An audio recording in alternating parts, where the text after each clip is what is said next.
आवाज लोकशाहीचा मध्ये आज आपण पाहणार आहोत कोल्हापूरमधील नागरिकांच्या समस्या। कोल्हापूर शहराबरोबरच संपूर्ण जिल्हा हे एक चांगलं पर्यटन स्थळ आहे। पन्हाळा, रंकाळा, ज्योतिबा आणि करवीर निवासिनी अंबाबाई देवीचं दर्शन घेण्यासाठी कोल्हापुरात अनेक पर्यटक भाविक येतात। मात्र महिलांसाठी स्वच्छतागृह नसल्यानं अनेक ठिकाणी महिलांची कुचंबना होते। आजच्या लोकशाही आवाजमध्ये आपण जाणून घेणार आहोत कोल्हापुरातील महिलांच्या स्वच्छतागृहांची दयनीय अवस्था। कोल्हापुरात का नाही वॉशरूम पाहिजे, चौकाचौकातनी पाहिजे, तर बाहेर कसं तास 2-2 तास थांबावं लागतंय, त्यामुळं चौकाचौकात 2-3 आहे, फक्त ती पण स्वच्छ नाही। पण सगळ्या ठिकाणी बाथरूम हे झालंच पाहिजे सगळ्यांनी। महिलांना बाहेर गावी लोक येते ती त्यांची सगळ्यांची अडचण होते। कोल्हापुरात स्वच्छतागृहांची संख्या वाढली पाहिजे, सगळ्यात पहिला मुद्दा।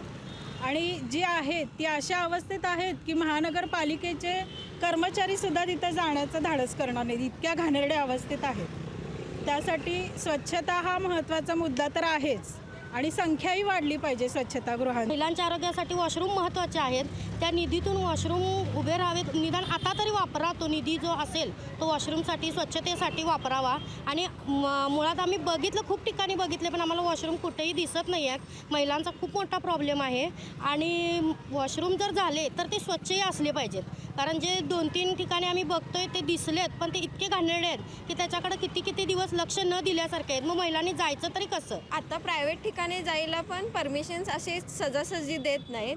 मग ह्याच्यासाठी काय करायचं? मग प्रत्येक चौकामध्ये मे बी वॉशरूम्स असायला हवेत, हे माझी खूप विनंती आहे सगळ्यांकडनं की बाबा की वॉशरूम सगळ्या ठिकाणी हवेत। मग त्याच्यानी ना कुठल्या पोल्युशन्सचा काही प्रॉब्लेम होणार आहे, ना इन्फेक्शन्स होणार आहेत। त्याच्यासाठी प्लीज चौकांमध्ये वॉशरूम्स प्लीज करा। तर महिलांचे स्वच्छतागृह जे आहेत ते खरोखर इतक्या घाणेरड्या अवस्थेत आहे आणि त्याची स्वच्छता तर अजिबातच नाही आहे। तर महिलांनी जायचं कुठं?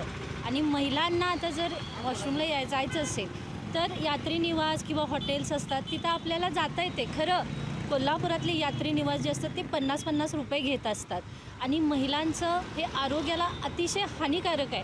महिला काय जाऊन रस्त्यावर बसायचं का, हा माझा मुद्दा आहे। त्यामुळं महिलांसाठी जे स्वच्छतागृह आहेत ते लवकरात लवकर चांगल्या पद्धतीनं करावे ही महानगरपालिकेला माझी विनंती आहे। महापालिकेचं सुद्धा काही काय नुसतं त्यांनी खरं वाढवली पाहिजेत माणसं, आणि भरपूर माणसं वाढवून त्यांनी स्वच्छतेचं वगैरे केलं पाहिजे सगळं। तिथे पाय ठेवायची इच्छा होत नाही, मग ही लोक कशी जाऊ शकतात तिथं? ह्यांना जाता येते का तसं त्या घाणेरड्या ह्याच्यात? कोल्हापूर शहराबरोबरच बाहेरून येणाऱ्या महिलांना कोल्हापुरातील अस्वच्छ स्वच्छतागृहांचा सामना करावा लागतोय। जी 2-5 स्वच्छतागृह कोल्हापूर शहरात आहेत ती देखील अस्वच्छ आहेत। त्यामुळे स्वच्छ आणि सुंदर स्वच्छतागृह कोल्हापुरात व्हावी अशी माफक अपेक्षा कोल्हापुरातील महिलांनी व्यक्त केली आहे।